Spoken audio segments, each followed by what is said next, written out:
아멘. 자, 오늘 시간은 창세기 37장 12절부터 24절까지 두 단락을 2시간 동안에 나누겠습니다.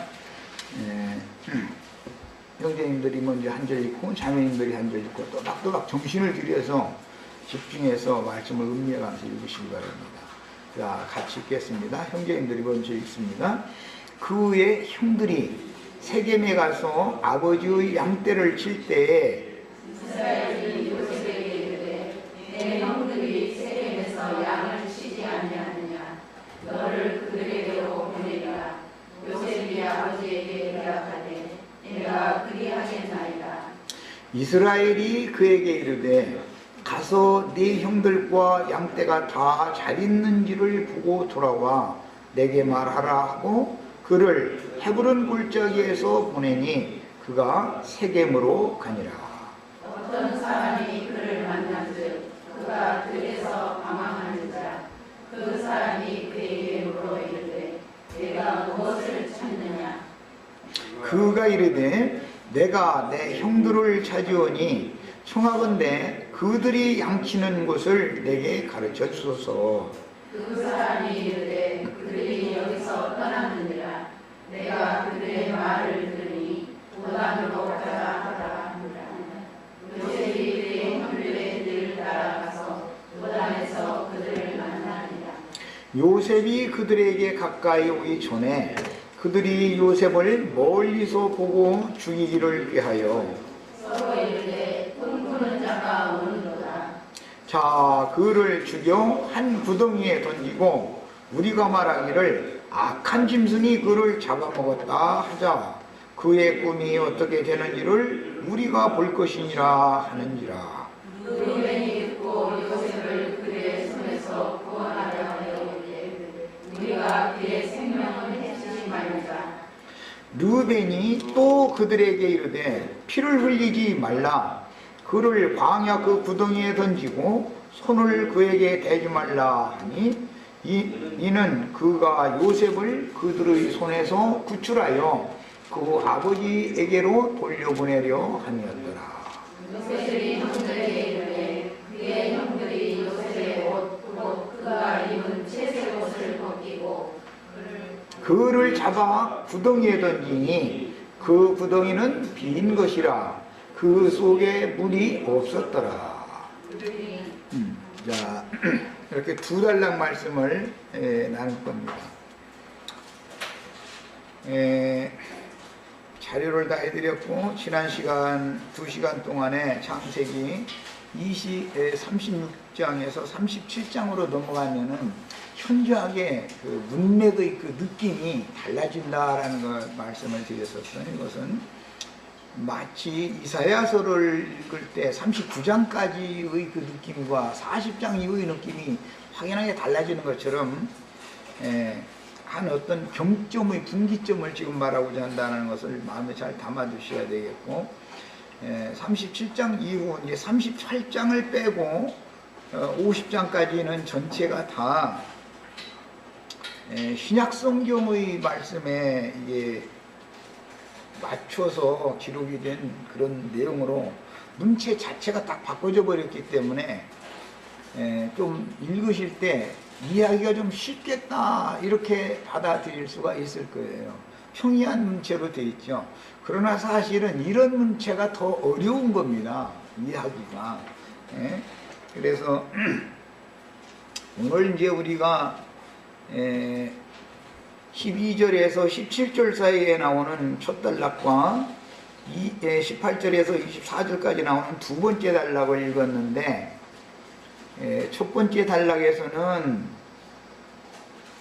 요셉의 동생은 너무 어리니까 당연히 목자로 이제 내보내지 않았을 것이고 베냐민, 그 요셉과 베냐민은 아버지 집에 있었고 나머지 10 형들은 목자로서 아버지의 사명을 받아가지고 양을 치러 헤브론 골짜기에서 세겜까지는 약 100km나 되는 먼 거리인데 거기까지 이렇게 양을 치러 보냄을 받은 상태를 그때 당시 배경을 이런 말씀 통해서 알 수가 있고, 그 다음에 이제 17세 된 소년이었던 요셉 이야기니까 아직 성년이 되기 전이죠. 그런데 요셉을 그렇게 100km라고 하면은 200리도 넘는 거리잖아요. 250리 거리잖아요. 우리나라 그 리트로 말하면. 이렇게 먼 거리를 보냈다. 이것은 성경에서 이제 어마어마한 비유다. 하나님의 집에서 하나님께로부터 세상에, 멀고 먼 세상에 예수님이 보냄을 받는 것을 상징하는 거예요. 보냄을 받은 이유는 아버지가 양떼를 그 10 아들들에게 맡겨서 목양을 하게 하시고 나서 목자들과 양떼들이 잘 있는지 여부를 가서 확인해보고 다시 아버지 집으로 와서 그들이 어떻게 지내고 있는지, 목자들이나 양무리가 잘 지내고 있는지 이것을 다시 고하라, 그런 목적을 가지고 보냄을 받은 사실을 지금 기록하고 있어요. 이렇게 보냄을 받은 사람을 하나님의 사자라 그러죠. 구약 성경에는. 신약에서는 예수님이 맨 먼저 보냄을 받은 사도죠. 히브리서에 보면 최초의 사도는 예수님이잖아요. 하늘 아버지께로부터 세상에, 멀고 먼 하늘에서 세상에 보냄을 받은 예수님, 사도로 하나님의 사명을 맡아서 보냄을 받은 예수님을 지금 첫 단락에서는 그림으로 이렇게 암시를 해놓는 것이다. 이런 것이 마음에 잘 큰 윤곽에 담아주셔야 되겠고, 그 다음에 이제 두 번째 단락은 내용이 원래 아버지가 보낸 곳은 세겜이라고 하는 곳으로 보냈었죠. 아버지의 양무리는, 그러니까 하나님 아버지의 양무리는 세겜이라고 하는 곳이 그 양무리를 먹일 수 있는 목장이었다는 것을 알 수가 있어요. 그런데 요셉이 세겜에 먼 데를 가봤더니 거기에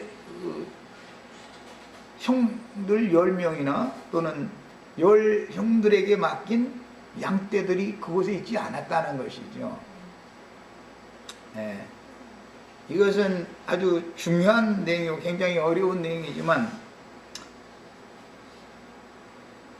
아버지의 양들을 치고 있는 10 형제들이 아버지의 분부나 허락하심 없이 자기네들의 임의로 양떼를 다른 곳으로 이제 인도를 해 갔다. 이제 그 말이니까 이것은 사역을 할 때 하나님의 일꾼들을 자처하지만 다른 교훈, 다른 영, 다른 예수를 전한다 신약에서 이렇게 표현하는데, 하나님의 목장이 아닌 곳으로, 아버지가 생각하고 있는 목초지가 아닌 곳으로 임의로 끌고 갔다. 지금 그 말이죠. 그러니까 이것은 구약 시대의 선지자들 말씀이나 신약 시대의 이제 사도들의 말씀을 접목시켜서 생각을 해보면은, 목자들이 변질되다 보니까 하나님의 의도, 하나님의 목적, 아버지의 그 분부에 불순종하는 자들이다. 자기네들 멋대로 하는 자들이다. 양무리를 맡은 자들이. 그러니까 양무리는 목자들에 의해서 가자는 대로 따라가야 되는 입장이기 때문에 교회가 지금 점점 사실은 세속화되어진다라는 것을 상징적으로 보여주는 그림인 것이고, 그 다음에 요셉이 형들이 있는 곳 도단이라고 하는 곳까지 이제 물어물어 이제 찾아갔더니 거기에서 그 10 형제들이 요셉을 잡아서 죽여가지고 구덩이에 갖다 이렇게 던져버리자. 그리고 나서는 증거품으로 그가 입고 있는 채색 옷을 찢어가지고 짐승 피를 묻혀가지고 아버지한테 갖다 보여주고, 짐승들이 약한 짐승이 잡아먹어 버렸더라고. 그렇게 하자고 이제 모의하는 얘기가 기록이 됐어요. 이것은 그들의 생각에는 요셉의 그 먼 길을 요셉이 오는 동안에 짐승에게 요셉이 먹힌 것을 자기네들이 발견을 했는데 시체는 없어졌고 옷만 지금 옷 조가리만 지금 남았습니다. 이걸 갖다 보여주자 이제 그 말이죠. 그러니까 우리가 이제 여기서 생각해 볼 수 있는 것은 이스라엘이라고 오늘 기록이 됐고 야곱이라고 하지 않고 이 단락 말씀에서 나올 때는 야곱을 이스라엘이라고 이렇게 표현을 하고 있죠. 그러니까 이것도 이제 굉장히 깊은 의미가 있고, 이스라엘이 그 먼 거리를 아들을 보낼 때 짐승이 혹시 잡아먹을 수도 있다라는 것을 모르고 보냈을까? 예를 들어서 하나님 아버지께서 인자 예수를 세상에 멀고 먼 곳에 이렇게 보내실 때 악한 짐승들에게 잡아먹힐 수도 있다라는 걸 하나님이 예수를 세상에 보낼 때 그걸 모르고 보냈을까? 이런 것도 이제 우리가 생각을 해봐야 되는 거예요. 이 말은 하나님의 모든 뜻을 이루기 위해서는 반드시 짐승들이 우글거리는 세상에 예수님이 오셔야 되는 것이다 라는 것을 여기에 암시적으로 묵시적으로 감춰놓고 있는 내용이다 라는 걸 아셔야 되겠어요. 서두에 말씀을 드렸지만 창세기 37장 이후에 나오는 말씀들은 평이한 문체로 되어 있지만 굉장히 깊은 뜻을 다 감춰놓고 있기 때문에 사실은 36장까지의 내용의 말씀보다 더 어려운 겁니다. 늘 내가 얘기하지만 신약 성경이 구약 성경보다 이해하기가 훨씬 어렵죠. 훨씬 어렵습니다. 그냥 평이한 문체이기 때문에 그냥 읽어서 넘어가기가 쉽게 돼 있으나 여기에는 계시가 없으면 깨달을 수 없는 많은 내용을 지금 암시적으로 묵시적으로 감춰놔두고 있다는 것을 생각을 하셔야 되겠어요. 그런데 열 형제들 중에서 장형인 즉 이제 야곱으로 말하자면은 만물이고 맏아들 첫 조산 첫 것으로 얻은 기력의 시작이 되는 르벤이 요셉을 그 형제들의 손에서 구출해 가지고 아버지에게 가서 돌려드리고자 하는 선한 제안을 했죠. 자, 이제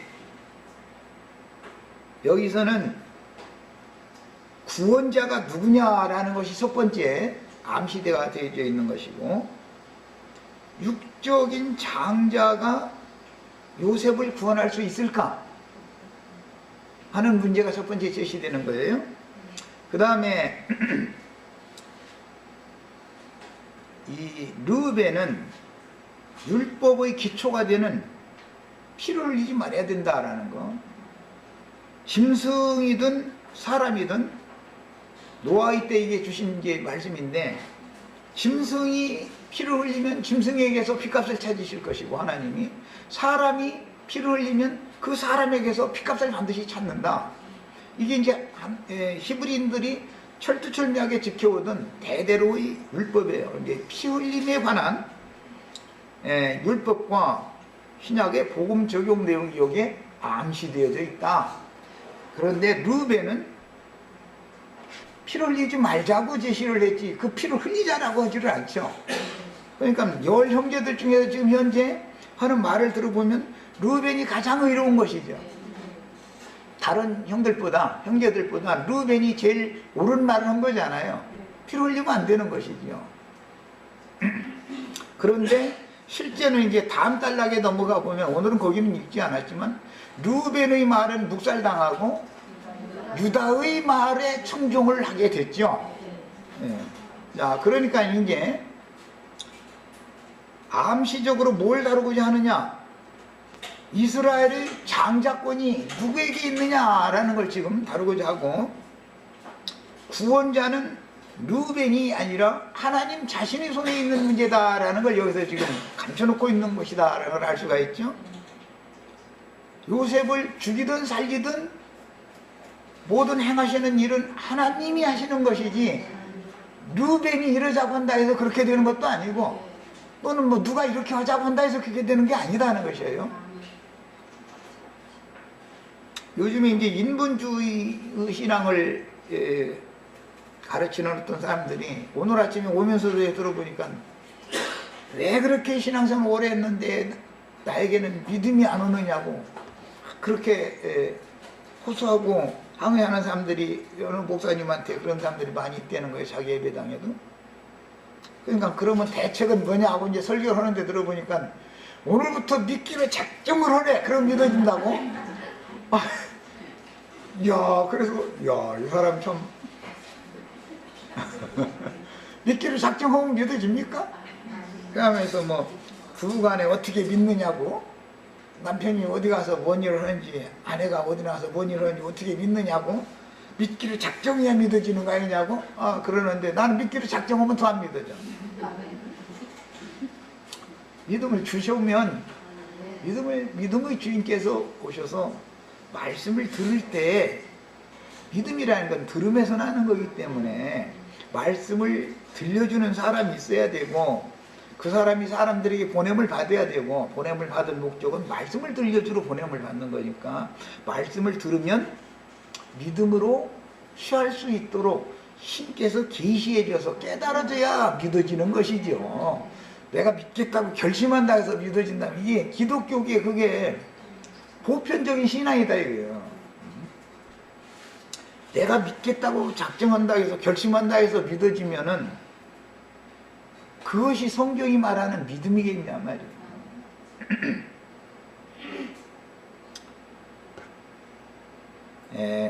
앞으로 나가는 이제 내용을 보면은 전부 남녀 간의 세 사람이 다 르우벤, 유다, 요셉, 이 세 사람에 대해서 특별히 말씀을 이제 중점으로 잡아나가고 있는데, 보면은 세 사람이 다 남녀 관계, 생명의 연합을 맺는 문제를 가지고 하나님의 의가 어떻게 실현되느냐를 지금부터 다룹니다. 르우벤은 이미 잘 아시는 것처럼 비라를 범한 사실이 있었죠. 아버지의 침상을 더럽혔어요. 그 다음에 이제 다음 장 38장에 넘어가면은 유다라는 사람 이야기가 갑자기 툭 나오죠. 요셉 이야기 37장에서 시작해놓고 나서는 38장에 가면은 유다 이야기를 하는 거예요. 왜 그렇게 했어요? 르우벤의 말을 정정한 게 아니라 유다의 말을 정정했으니까, 유다에게 구약시대에는 장자권이 유다에게 있는 것을 암시를 하느라고 그렇게 하는 거잖아요. 그런데 유다 이야기도 보면은 그 생명연합을 맺는 문제를 다루고 있어요. 그 다음에 39장에 가면 요셉이 애굽에 팔려가 가지고 바로 왕의 시위대장 보디발이라는 사람의 아내에게 유혹을 당했는데 그와 생명연합을 맺지 않았죠. 않고 요셉은 애굽의 바로 왕이 중매를 서서 온 제사장 보디베라의 딸 아스낫이라고 하는 여자를 아내로 취하게 되죠. 이제 이 세 사람을 다룰 때 성경에서는 전부 남녀 간의 생명연합을 맺는 문제를 암시적으로 해서 하나님의 의와 사람의 의를 자꾸 구분을 시켜 나가는 거예요. 오늘 말씀 두 번째 달라 18절에서 24절 사이에 보면, 사람의 생각으로 읽으면 르우벤이 굉장히 의롭잖아요. 동생 죽이려고 그러는데 그거 죽이지 말자. 그거 얼마나 의롭습니까? 그 피를 흘리면 안 된다 말이에요. 그 생명을 손상하면 안 된다. 이렇게 말했어요. 참 옳은 말이에요.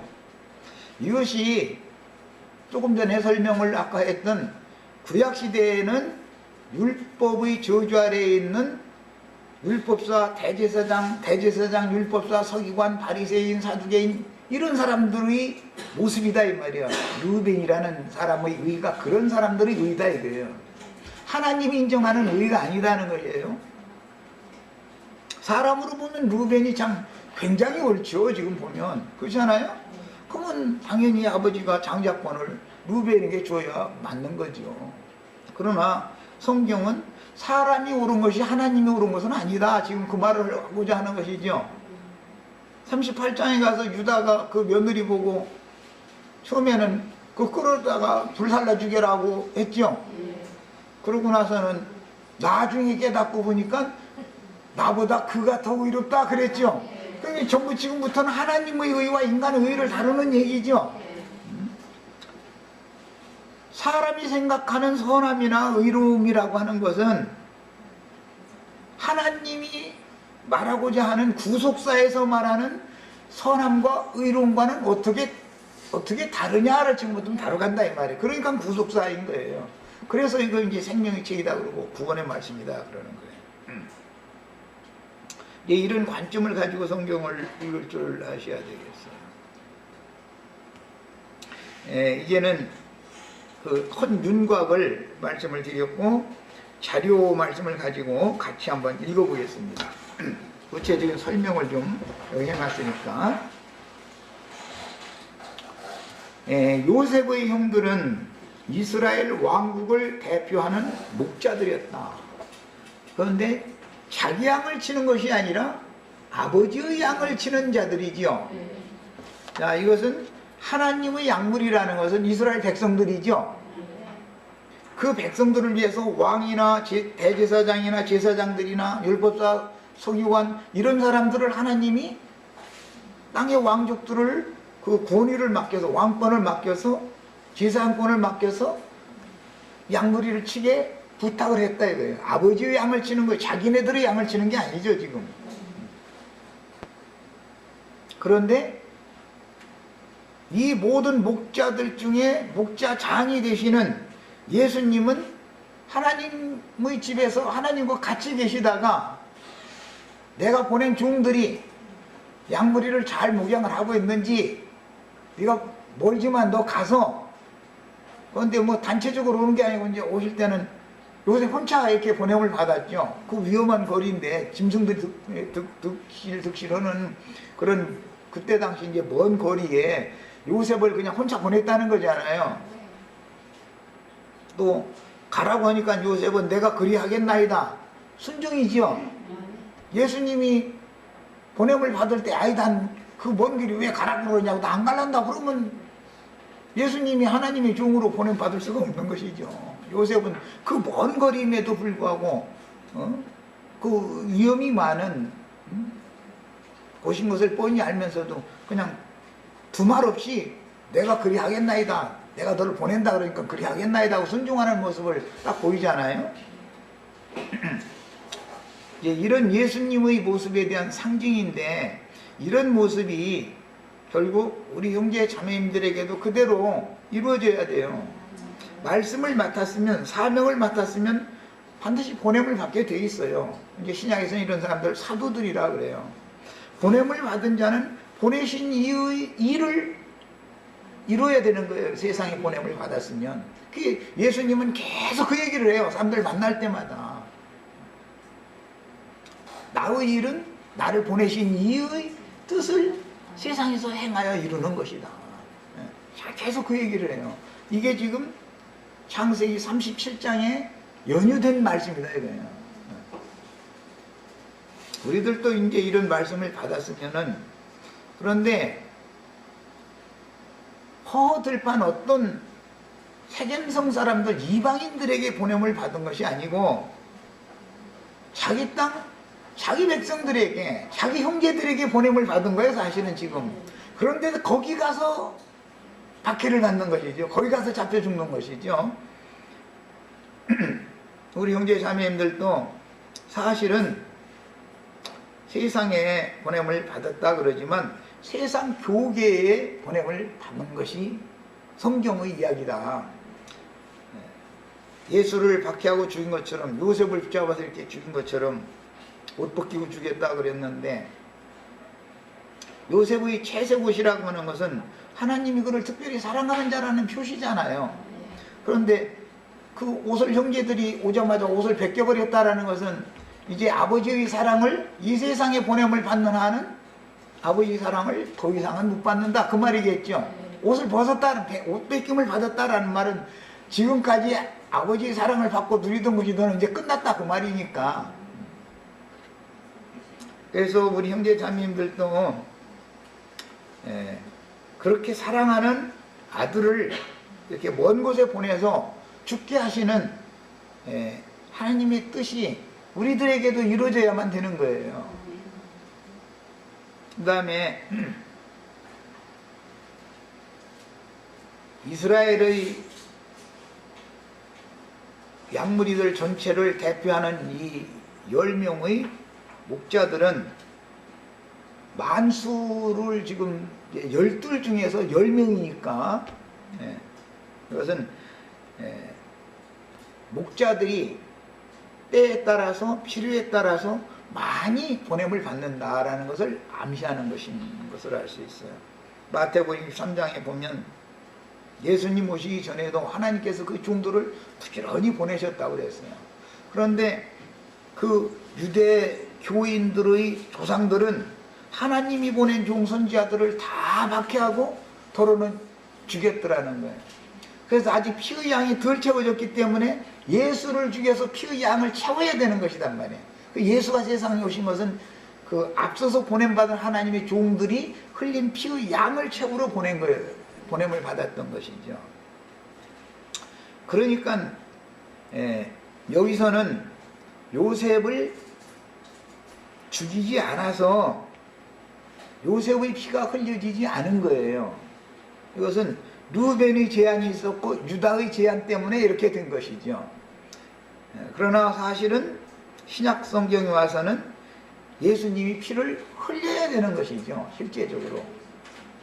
구약 시대에는 피 흘림이 없는 예기적인 구속사를 암시만 해놓는 것이고, 피 흘림이 없으면 죄들의 사면이, 이스라엘 그 양무리들의 죄들의 사면이 없는 거기 때문에 구약 성경이니까 이것은 예표적인 구속사를 말하고 있을 뿐이고, 그것을 실현시키는 것은 예수님이 오셔서 피를 흘려서 피의 양을 채워야 되고, 한 시대가 끝날 때 되면 하나님 말씀과 저희 가진 증거를 인하여 목배임을 받은 자들의 수가 채워져서 또 한 번 피의 양이 또 채워지는 한 시대가 또 지나가야 된다라는 것을 신약 성경에서는 이제 실제적으로 증거를 하는 거예요. 그러니까 이런 말씀을 읽을 때 우리는 여기에 감춰진 암시를 우리는 일단은 이제 구약 성경이니까 이 예표적인 것을 통해서 암시를 다 찾아 읽어야 되겠어요.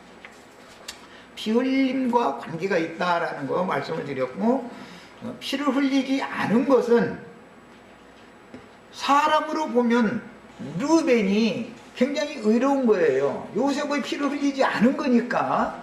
그러나 하나님으로 보면 요셉이 피를 흘려야 되는 거예요. 그러니까 사람의 의와 하나님의 의는 지금 생각하는 바가 다르다라는 걸 이해를 해야 된다는 거예요. 이것은 모형이죠. 구약 성경이니까. 르벤의 의는 하나님의 의를 이루지를 못하는 거예요. 예수님이 세상에 오시면 반드시 죽어야 되는 거예요. 피 흘려야 되는 거예요. 그런데 여기서는 르벤을 통해서 피를 흘리지 않게 하는 얘기가 나왔으니까 르벤은 하나님의 뜻을 이루는 게 아니죠. 유다가 자기 며느리를 통해서 자식을 얻게 되는 것은 사람의 의로서는 안 되는 일이죠. 이건 절대로 용납될 수 없는 일이죠. 그러나 나중에 깨닫고 보니까 내 아들들이 다 죽었으니까 유다에게 준 하나님의 장자권이 계승할 자가 끊어져 버리면 하나님의 뜻이 안 이루어지니까 그 며느리가 자기를 속이고 자기의 씨를 받아서 자식을 낳아가지고 후사를 잇게 하는 것이 하나님의 의구나라는 걸 나중에 깨닫는단 말이야. 이게 이제 창세기 38장에 나오는 말이에요. 이 하나님의 의와 사람의 의가 어떻게 다른가를 우리는 읽어내야 된다는 거예요. 성경 읽을 때는 좀 어려운 말이죠. 이런 말이. 동생을 죽이지 말자 그랬는데 그것은 하나님의 의가 아니다. 이러면 이게 교계에서 이런 설교를 안 들어보셨을 거예요. 이해가 안 되는 얘기죠. 하나님의 의를 이루려면 요셉이 종으로 팔려가 가지고 감옥살이 하다가 거기에서 꿈을 이루기 위해서 나와서 보좌에 앉아서 이스라엘의 목자장이 돼야 되는 것이고 생명의 양식을 나눠주는 목자장이 돼야 되는 것이고 애굽이나 가나안 이방인들을 치리하는 그런 총리로서의 본의를 받아야 되는 것이다 그 말이야. 그게 하나님의 의가 이루어지는 거예요. 그러니까는 결국 알고 보면은 요셉이 죽임을 당하지 않고 구덩이에 던져졌다가 끌어올려져 가지고 장사꾼들한테 팔려서 애굽의 종으로 팔려가는 것이 하나님의 의를 이루는 것이지 르우벤의 말대로 되는 것이 하나님의 의가 이루어지는 게 아니죠. 지금부터 말하고자 하는 이 구속사라고 하는 것이 얼마나 비밀스러운가, 이런 것들을 우리가 잘 깨달아가면서 말씀을 읽어야 되겠습니다. 설명이 많아져 가지고 더 읽어나가겠습니다. 두 번째 달라. 그래서 그들은 자기들의 양을 치는 것이 아니라 그 아버지의 양떼를 치는 의임을 맡은 자들이었다. 10명의 요셉의 형들은 이스라엘의 목자들을 대표한다 그 말이에요. 그런데 하나님 아버지의 양무리를 위임 맡은 그런 목자들은 아버지가 하라는 대로를 안 는다 이거예요. 그게 문제예요. 이제 중요한 것은 세겜에서 양떼를 철하고 분부를 명령을 받고 갔죠. 그러니까 요셉을 보낼 때 헤브론 골짜기에서 세겜으로 보냈잖아요. 세겜에 가면 당연히 형제들과 양떼가 있을 거라고 아버지는 그렇게 믿고 있는 거예요. 그러니까 세겜으로 보냈죠. 야, 이 세겜은 굉장히 중요합니다. 이제 바단 아람에서 야곱 족속이 돌아왔을 때 첫 성이 그 세겜이었죠. 세겜성에서 어디를 값주고 사서 야곱 가족의 장막을 짓고 짐승들을 위해서 우리간을 지었던 곳이 있었죠. 세겜이라고 하는 곳 중에 숲곳이라고 하는 지역을 값주고 샀어요. 그것은 야곱이 정정당당하게 이방인들에게서 값을 지불하고 샀으니까 야곱의 기업이죠. 야곱의 양떼는 목축하기가 그곳이 좋으니까 야곱이 그곳에서 자리를 잡고 값주고 땅을 사가지고서 사람들을 위해서 장막도 짓고 짐승들을 위해서 우리간도 짓고 그랬을 거 아니겠어요. 하나님이 정한 목장이 거기다 이거예요. 그러니까 당연히 아버지의 양떼를 치니까 분명을 쫓아서 행해야 되는 것이죠. 그런데 형들은 양떼를 세겜에서 치지 않고 도단이라고 하는 것으로 옮겨버렸다 이거예요. 오늘날 교계 많은 목회자들이 다 자기네들은 하나님이 하시라는 대로 한다고 순종한다고 지금 그러고 있어요. 그러나 알고 보면은 하나님이 저렇게 주님의 교회를 로마교라는 것으로 옮겨가지고 저희 멋대로 하라는 게 아니다 이거예요. 주님의 교회에서 목회를 해야 되는 거예요. 목양을 할 때는. 그러려면 주님이 정한 목장을 알아야 된다. 모르는 건 아니죠. 다 교회라는 거에 대해서 이론적으로 알죠. 주님의 교회에서 양무리를 목양을 해야지 로마교나 기독교라고 하는 세상과 연합되어 있는 곳에서 목양을 하는 것은 하나님의 뜻이 아니다 이거예요. 이걸 알아야 돼. 주님의 하나님 아버지의 양머리를 저희 멋대로 이끌고 다니면 안 된다 이거예요. 주님이 세운 교회 안에서 양머리를 목양을 해야 되는 것이죠. 당연히 도단이라고 하는 것은 두 우물이라는 뜻이요. 그러면 도단에 가야만 우물이 있겠어요? 세겜에 우물이 없으면 야곱이 어떻게 세겜에서 양무리를 치라고 있겠어요? 거기 있는 풀이 독초가 아닌 우양에게 양무리들에게 유익한 양식이 되는 풀이 자라는 것이고 그곳에 있는 샘의 물을 마셔야만 정상적으로 양무리가 목양이 되기 때문에 세겜으로 보낸 거예요. 아버지가 그걸 몰라서 세겜으로 보낼 수는 없잖아요. 그런데 주님의 교회의 목회자들이 주님의 교회보다 저희가 생각할 때 더 좋은 장소가 있으니까 그것을 끌고 간 거예요. 그런데 그것은 사실은 약물이가 먹으면 죽는 독초가 있는 것이고 약물이가 마시면 죽을 수밖에 없는 그런 독이 섞인 물이 있는 물샘들이 있는 곳이다 이거예요. 그걸 너무 모르고 있어 지금 교계 사람들이. 그냥 자기네들 열심만 내서 양물을 위해서 뭘 하면 된다 이런 생각을 가지고 있다 이거예요. 하나님이 정한 법칙을 벗어나서는 안 되는 거예요. 무슨 일이 있어도 말이에요. 무슨 일이 있어도. 이것은 계시가 필요한 것이죠. 목회자들이 이런 계시마저도 없어가지고서 함부로 저희 멋대로 저희 옳은 대로 목회를 한다고 이러다 보니까 교회라는 것이 이렇게 타락해서 세속화되어지고 회복할 수 없게 만들어진 거잖아요. 그러나 이제 우리가 소망을 갖는 것은 구약 성경에 보면 시편 2구절을 읽겠습니다. 2페이지에 있어요. 시편 60편 6절에 보면 하나님이 그의 거룩하심으로 말씀하시되 내가 뛰놀리라. 뛰놀리라라는 건 나 기뻐한다 그 말이에요. 내가 세겜을 나누며 수컷 골짜기를 측량하리라 그랬어요. 이것은 세겜이라고 하는 지역에 있는 수컷이라는 것이 야곱이 기업으로 정한 것이죠. 그것을 창세기 49장에 보면 요셉에게 한 기업을 더 준 장소가 여기죠. 세겜 지역의 수꽃이라고 하는 것은 요셉에게 한 푼깃을 야곱이 더 주고 죽잖아요. 그래서 장자권 갑절의 기업을 얻게 되는 거예요. 그런데 이것이 황폐화되어지고 더럽혀졌다 이거예요.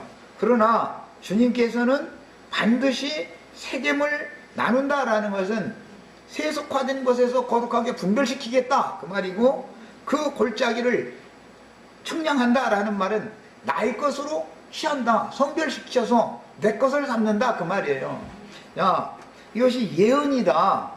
그 다음에 시편 108편 7절에도 똑같은 말씀이 나오는데 하나님이 그의 성소에서 말씀하시되 내가 기뻐하리라. 내가 세겜을 나누며 수컷 골짜기를 측량하리라. 이게 예언이에요. 세상 교회가 아무리 타락해서 변질될지라도 결국은 하나님의 소유로 하나님이 분별시키고 다시 되찾는 날이 온다라는 예언이단 말이에요. 그것을 하나님이 기뻐하시는 거예요. 이것은 모두 교회 생활이라는 것을 사람의 생각에 따라서 함부로 하는 게 아니다 이거예요. 계시를 따라 해야 돼요. 그런데 보여짐이 없으면, 들려짐이 없으면 아무리 말을 좀 읽어도 이해가 안 되죠. 창세기 37장 오늘 우리가 나누는 이런 말씀 100번 읽어도 하나님이 계시를 해주시지 않는 한은 이해가 안 되는 거예요. 이게 아주 평이한 문구가 아주 쉬운 문구로 되어 있지만 여기에는 어마어마한 비밀이 감춰져 있는, 그건 계시가 없으면 이 해석이 불가능한 내용들로 구성이 되어 있다. 야곱이 죽음을 앞두고 요셉을 축복하면서 자신의 칼과 활로 아모리 족속에게서 빼앗아서 너에게 한 푼깃을 더 준다 그랬는데 그것이 어디라고 했어요? 세겜이라고 되어 있죠. 그러니 요셉은 세겜을 되찾아야만 되는 거다 그요. 열 형제는 세겜을 버리고 도단으로 갔지만 하나님이 최후로는 세겜의 숫꽃 골짜기를 하나님 자신의 것으로 분별하고 성별시켜서 장자인 요셉에게 한 푼깃을 더 준다 그 말이단 말이야. 하나님은 이것을 기뻐한다 그 말이야. 우리는 이런 이상을 보셔야 돼요. 교회의 회복이라는 것이 얼마나 중요한 문제인가. 교회의 회복은 곧 영적 이스라엘의 회복인 거기 때문에 이스라엘이 아무리 타락해서 마귀의 수하에 돌아갔을지라도 하나님께서 때가 되면 세겜과 숫꽃 골짜기를 나누고 분별시켜서 하나님 자신의 것으로 측량한다라는 건 구별시킨다. 여기서 여기까지는 내 것이다 이렇게 차지한다 이 말이에요. 그 일을 계시록 11장에 보면 두 증인들이 지팡이 같은 갈대를 가지고 측량하는 권세를 받아가지고 왔다 그랬어요. 우리 형제 자매님들이 이 하나님의 기뻐하시는 뜻을 이루시는 사명을 다 받으셔야 돼요. 그래야 사도들이 되는 거예요. 그래야 사자들이 되는 거예요. 이것은 모두 계시에 속한 문제다라는 것을 이해가 필요합니다. 자, 2페이지 맨 아래 달라 읽겠습니다. 그러므로 요셉이 헤브론에서 세겜으로 보내어지는 것은 깊은 의미가 있는데 야곱은 그 아들들이 세겜에서 양떼를 치고 있다고 하였으나 바단 아람에서 가나안 땅에 돌아왔을 때 그 성이 세겜성이 첫 성이었죠. 그런데 그 세겜성은 참 문제가 많아요. 보면 세겜성에서 숫곳이라고 하는 것을 값주고 사서 자기 기업을 삼았는데 그 하몰의 아들 세겜이라고 하는 추장이 족장이 디나를 끌어다가 강간을 한 사건 때문에 요셉의 형제들이 화가 나가지고 할례 문제로 속여가지고서 남자들을 싹 다 도륙내고 그 성을 다 탈취해버렸잖아요. 그리고 나서는 하나님이 그곳에 있지 못하게 하고서 빨리 베델로 올라가라 그래서 그것도 도망가다시피 이렇게 베델로 갔었던 그 첫 성이 세겜성이었었잖아요. 아주 유서가 깊은 것이에요. 그럼에도 그곳에 야곱이 값주고 산 기업이 그곳에 있었다. 야곱의 조부인 아브라함도 그때 당시는 하몰의 아들 세겜족이 사는 것이 아니었고 히위 족속이 살고 있을 때지만 히위 족속에게 밭을 샀죠. 그래가지고 장지를 삼았던 곳이 또 그곳이에요. 겹쳐지는 거예요. 그러니까 조상 대대로 기업은 실제는 어디에 있는 거예요? 세겜에 있는 거예요. 세겜에 조상 대대로. 그래서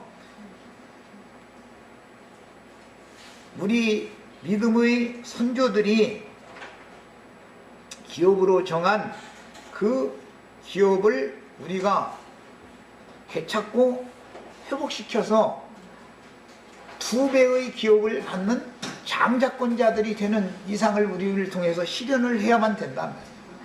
이것이 성경이 지금부터 말하고자 하는 거예요. 이스라엘의 많은 하나님의 백성들이 있지만 그 중에 정말로 계시를 통해서 하늘이 정해놓은 기업을 우리의 기업으로 취할 수 있는 후사들이 누가 될 거냐 이 문제를 지금 다룬다 그 말이에요. 분명히 야곱의 아들들은 아버지와 약속하기를 세겜에서 양떼를 칠 것이라고 약속했지만 세겜에 요셉이 도착했을 때는 세겜의 10형제들이 맡아가지고 있는 아버지의 양떼가 그곳에 있지 않았었다. 이것은 어마어마한 비밀의 계시다 이 말이에요. 주님이 세운 교회를 목자들이 임의로 세속화시킨다 이거예요. 로마교로 만들어. 비밀이다 이거예요. 왜? 주님이 세운 교회는 자기네들의 기업이 아니기 때문에 그래요. 그들의 기업이 아니기 때문에 그래요. 그럼 누구의 기업이어야 돼요? 요셉에게 주는 기업이 돼야 된다 그 말이에요. 그래서 그러는 거예요. 세속교계의 목자들은 주님의 교회를 기업으로 취할 수 없어요. 그들은 도단에 가서 양머리 굶겨 죽이고 병들어 죽이고 그런 짓 하다가 아버지한테 심판받을 수밖에 없는 짓거리를 지금 하고 있는 중인데 그걸 너무 모르고 있는 거예요. 자, 첫 시간에 여기까지 하겠습니다.